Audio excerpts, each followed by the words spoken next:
Lake Charles, he started at Washington Marion High School, where he was a parade All-American and had his number retired. He attended LSU. He started as a wide receiver, was a 6-time All-American in track and field, in 3 seasons as a football player for the Tigers, 98 catches, 1,694 yards, 10 scores, and then went on to play 13 years at the highest level in the NFL for the Rams, Saints, Bears, Broncos, and Chiefs. Finished his esteemed career with 548 receptions, 8,345 yards, and 42 touchdowns.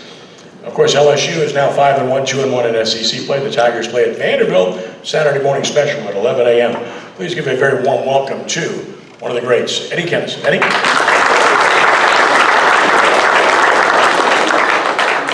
Thank you, Ken.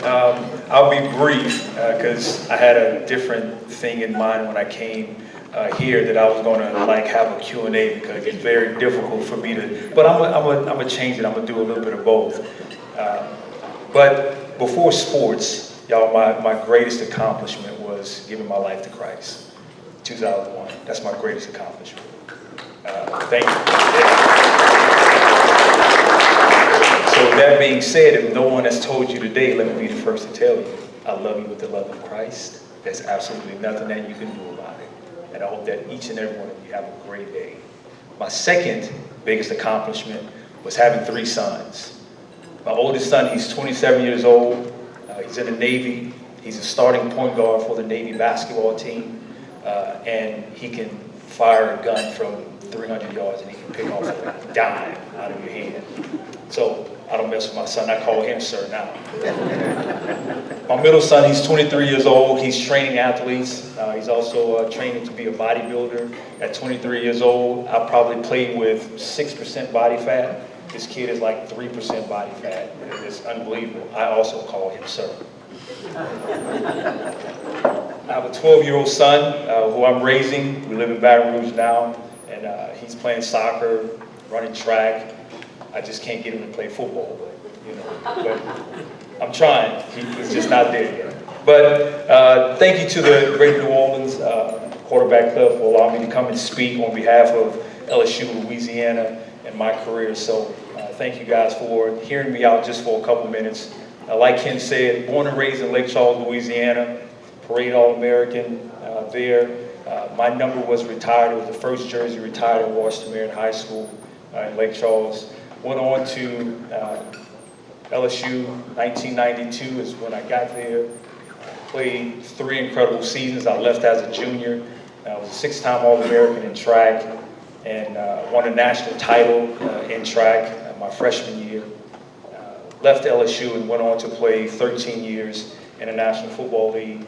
And y'all, when I tell you that in 2008 is when I retired from the National Football League, and I was moving to Napa, California. Just agricultural land, just old country boy, just wanted to go back, and I wanted to do farming in Napa because it's beautiful out there. You guys may know this name, Ed Orgeron. He calls me. My moving truck is literally in Arizona, and Ed Orgeron calls me, and this job for Director of Player Development had come available for LSU football. And before Ed could ask me if I wanted the job, I said yes. And I called the moving company and had the moving company turn the truck around to move back to Baton Rouge. March 14th was when LSU hired me. And if y'all remember, March 18th, I believe they shut the country down of COVID.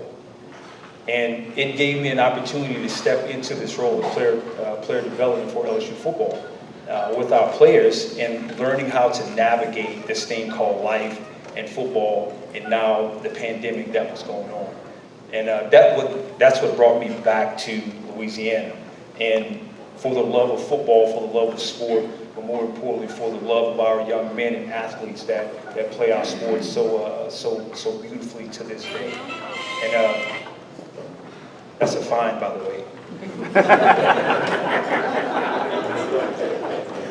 That's like $500 right there. So just make the donation to the Great New Orleans Quarterback Club. Problem solved. Problem solved. There you go. But and now I'm working with LSU administration, I help with the MMR side of things. I help negotiate NIL deals. I help our young athletes in mentoring in and around campus.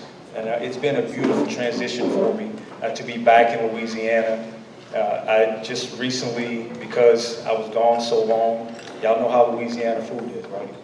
I gained like 12 pounds since I was back, 5 years ago. And just recently I was like, okay, I gotta calm down.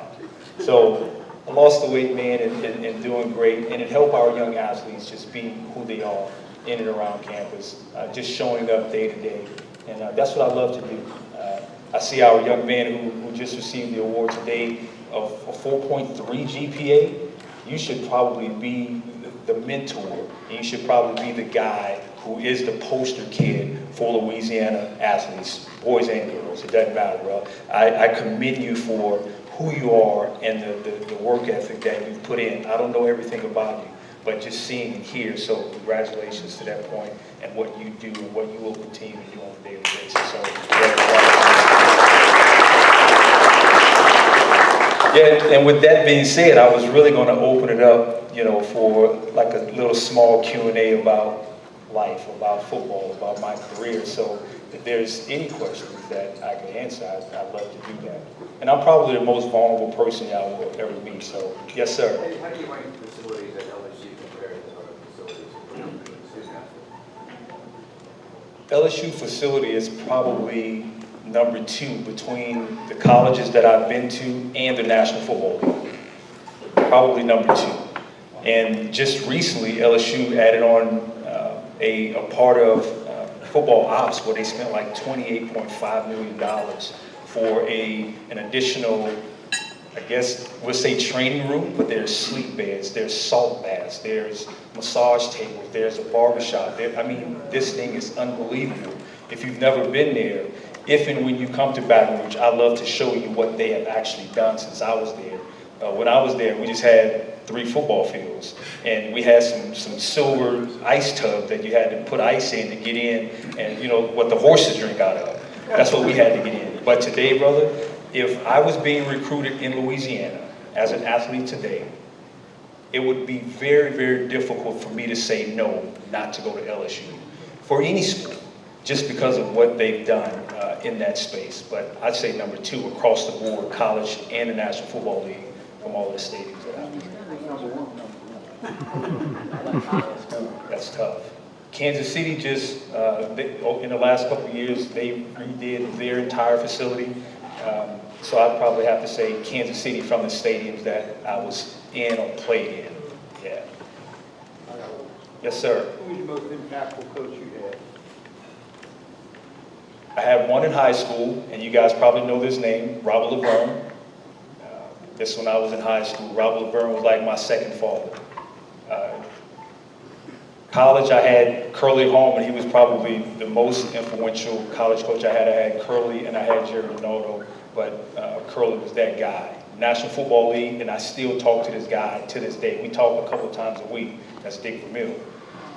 Dick Vermeil is, guys probably know that he was a big crier and all these fun things, but to this day, today, he called my kids by their name, and he can list every guy on our team from 2001 to 2008 from when we played. Yes. Yes, sir. How has your life changed since you found God as your Savior? Ooh, brother, that's a great question. Let me tell you, like my energy level every day, man, because before my feet hit the floor, my prayer is, thank you, God, for waking me up this morning. And my second thing is making my bed up. And understanding what he has done for me and through me, brother, there's no greater feeling ever. Bro, you about to make me get emotional because it's so real, right? Yeah. And it's so beautiful because I get to share that. And I get to honor who he is and what he's done in my life. And when kids see it and they know that you're truthful and that you're sincere about who you are as a person and your love for Christ and your love for people, them kids, they just get a better view and they get a better understanding of where they need to go or what they need to be. Yeah, brother, for sure. Yes, sir. If you could pick one play out of all your career, high school, college, everything, most memorable to you. The most memorable, 1994, in Tiger Stadium, we're playing Mississippi State. And before I tell you this particular play, I'll lead you up to it. The week leading up to the game, Mississippi State, Curly Holman and I, we had a bit of a spat, like exchange of words, and this when I was cursing back then, right? And I would back then we had to put our heels on the 10-yard line and catch the punt. Anything over our head, you let it go into the end zone. Well, I was one of those kids that I didn't care. I didn't fair catch. I caught the ball on the 3, I caught it on the 5, it didn't matter. And in practice, I was doing the same thing, and Curly was hot. He was like, you can't do this.